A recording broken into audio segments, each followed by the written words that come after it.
eh, Kesultanan Banten yang sebelumnya juga sangat gigih menolak kehadiran Pantai Indah Kapuk II itu belakangan membuat klarifikasi, membuat maklumat semacam klarifikasi bahwa mereka tidak pernah menolak itu, mereka tidak juga membantah bahwa pernah akan memerangi Pantai Indah Kapuk II. Dan kemarin itu hari Selasa tanggal 18 Maret 2025 itu Pemkot Kota Serang juga sudah menandatangani kerjasama dengan Pantai Indah Kapuk II untuk menyalurkan atau menangani masalah CSR ya untuk lingkungan dia. Nah ini banyak sekali yang lemes. Apakah betul seperti itu dan bagaimana situasi teman-teman aktivis di Serang? Saya ajak Anda untuk berbincang dengan ini Teh Ida N. Kusdianti. Beliau ini adalah Sekjen Forum Tanah Air. Oke, assalamualaikum warahmatullahi wabarakatuh. Kembali lagi di Bang Pen TV.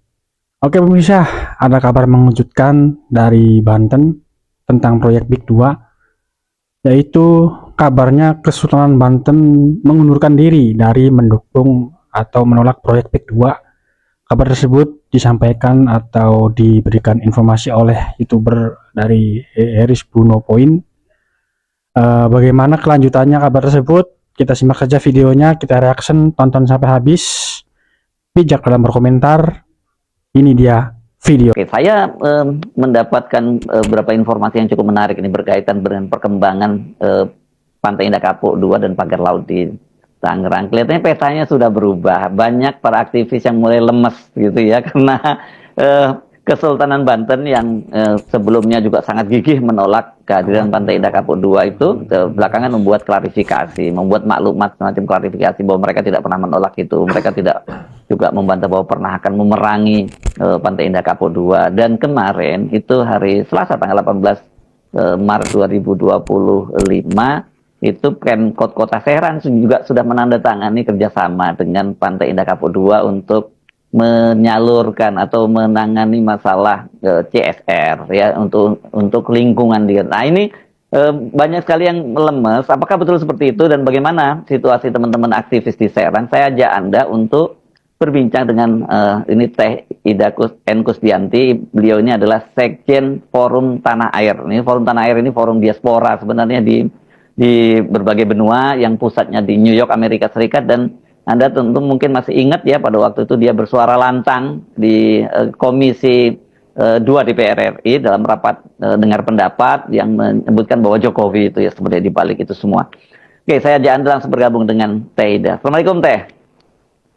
Waalaikumsalam warahmatullahi wabarakatuh. Ya, kalau saya lihat Anda kelihatannya nggak ada lemes-lemesnya ini. Bagaimana Anda menyikapi itu? Apa yang terjadi? Kenapa situasinya kok tiba-tiba berbalik seperti sekarang ini? Mungkin secara fisik, secara mimik, kita kan memang tidak boleh memperlihatkan lemes ya. Ya, harus ya. kuat, harus tegas. Ya. Tapi secara batin, Masya Allah, lemes. Karena dari Ya. minggu lalu, sekitar 2 minggu apa 3 lalu, ada klarifikasi dari Kesultanan Banten tentang yang awalnya rame-rame katanya Kesultanan Banten Big 2 tidak akan memburu, tidak akan menuntut orang-orang aguan. Ternyata diklarifikasi dengan 5 poin yang mungkin dibacakan atau gimana? Mau dibacakan atau nggak usah poin-poinnya aja lah, poinnya nggak usah ini ya. Ya katanya oke. Jadi gini, jadi Kesultanan Banten itu hanya meminta pemerintah untuk meninjau ulang proyek tersebut bila merugikan rakyat. Nah, ada poin yang harus dicermati. 1, Kesultanan Banten dan Sultan Banten tidak akan memisahkan diri dari NKRI. Poin 1 ya. Yang kedua, tidak akan berperang dengan oligarki dan menangkap para pendukungnya.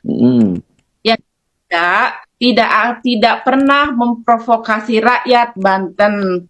Yang keempat, tidak akan berperang dan menghabisi para oligarki. Yang kelima, seterusnya perbuatan-perbuatan yang akan memancing kerusuhan antar warga negara di NKRI dan melanggar hukum. Jadi kalau ya ini kan ada plus minus ya. Oke, kalau tapi untuk meredam, sebelum dianalisis dulu. Tapi kan sebelumnya pernyataan-pernyataan itu sempat muncul ya dari Kesultanan Banten ya. sempat ramai kan, ada beberapa di media online juga, media online yang banyak yang katanya satu menolak PSN PIK 2 dan akan berperang dengan para pendukungnya, terus yang akan memisahkan diri dari NKRI itu kan bisa apa namanya, media online itu ada. Yang Makanya bicara pada waktu itu siapa yang bicara, Teh Ida? banyak sih, banyak tokoh di situ. Oh, bukan Banyak tokoh. sultannya, bukan sultannya, Kenapa? bukan sultannya yang ngomong.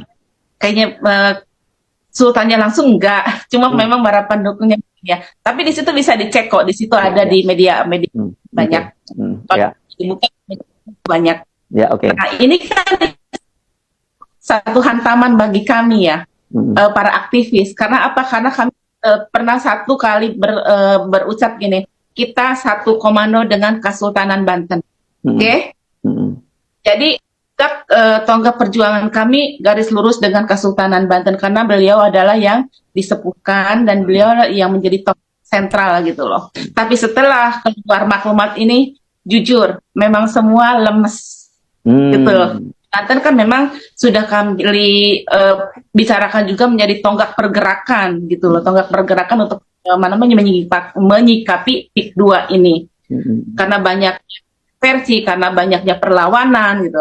Nah, setelah itu kan udah banyak lah bla bla bla bla gitu, masalah-masalah agak tenang sedikit lagi kan. Ya sudahlah, kita cari jalan keluar tapi tetap berjuang terus, bergerak terus gitu. Kita lihat ke depannya seperti apa, kepotong sama bulan Ramadan pula. Tiba-tiba ada kemarin tanggal 18 itu ternyata Pemkot ya, Serang menandatangani perjanjian MOU kalau seperti itu kan, perjanjian dengan PIK 2 berbentuk CSR gitu loh, investasi kan itu.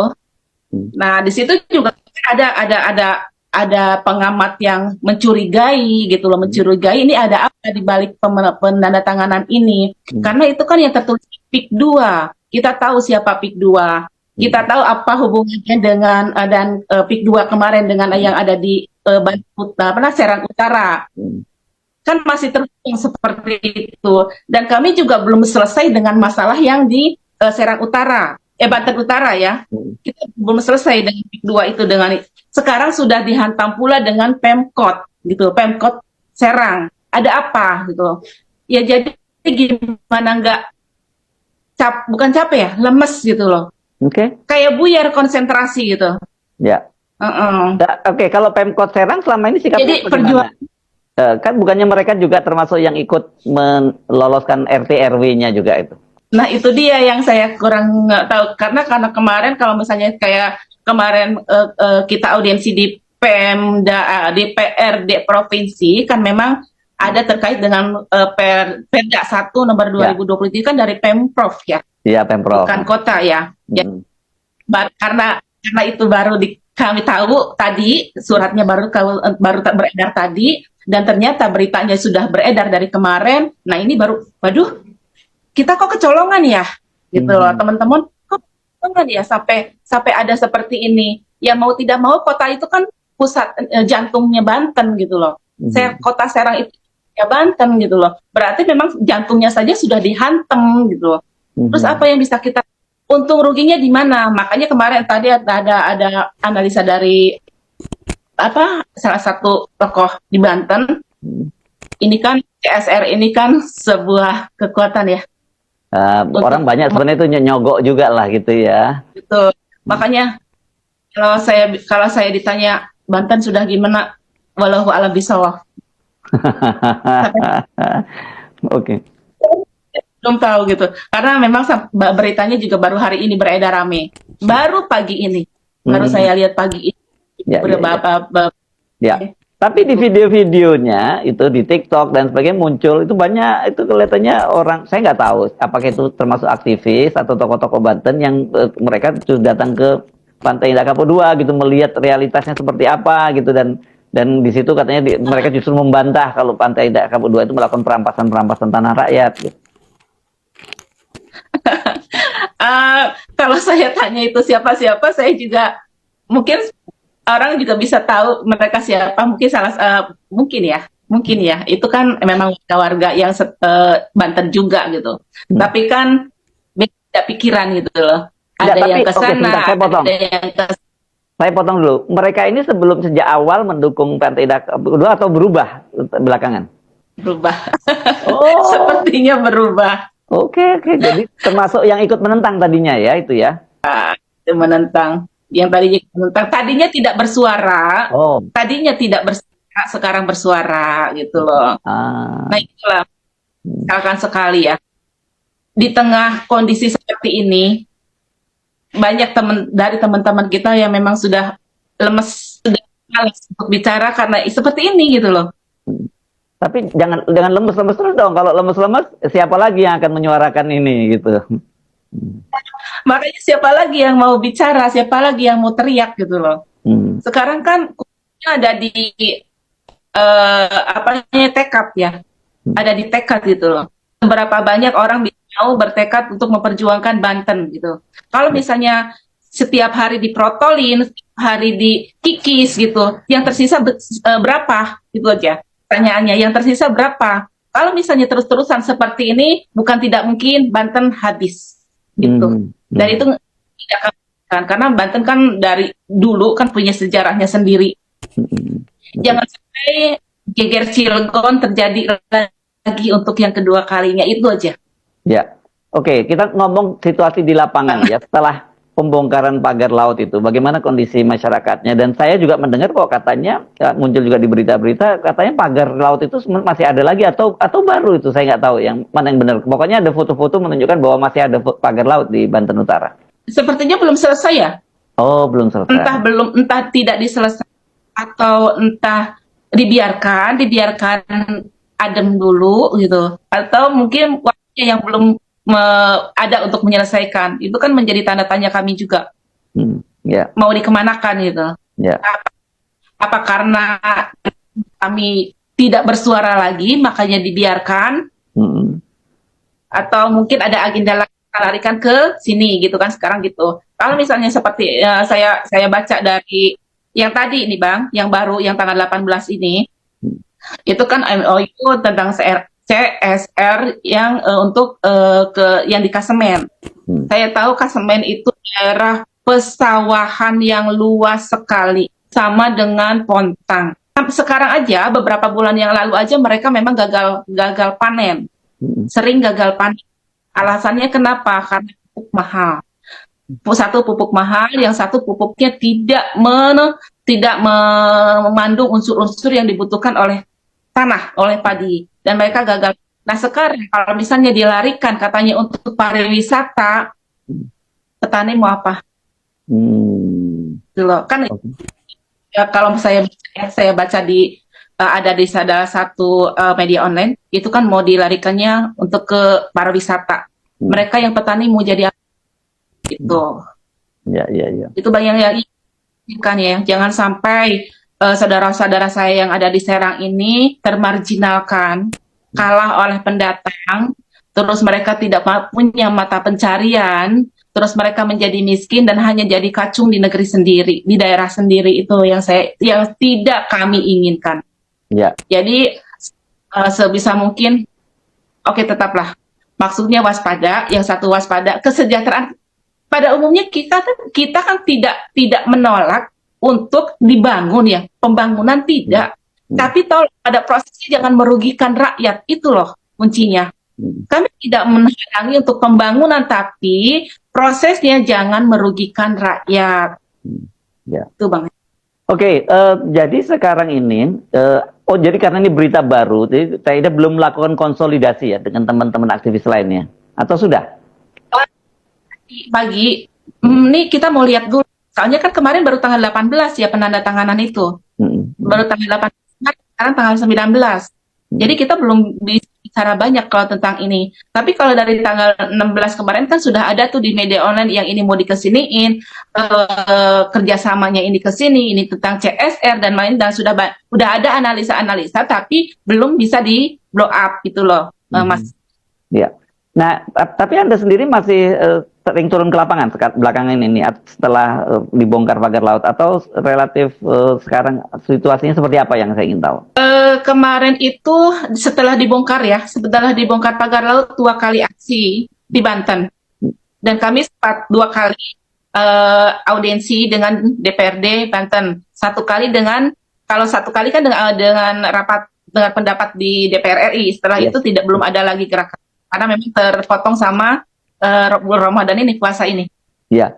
Tetapi follow up dari itu apa ya, baik DPRD Banten maupun DPR RI Komisi 2 kemarin itu? Belum ada.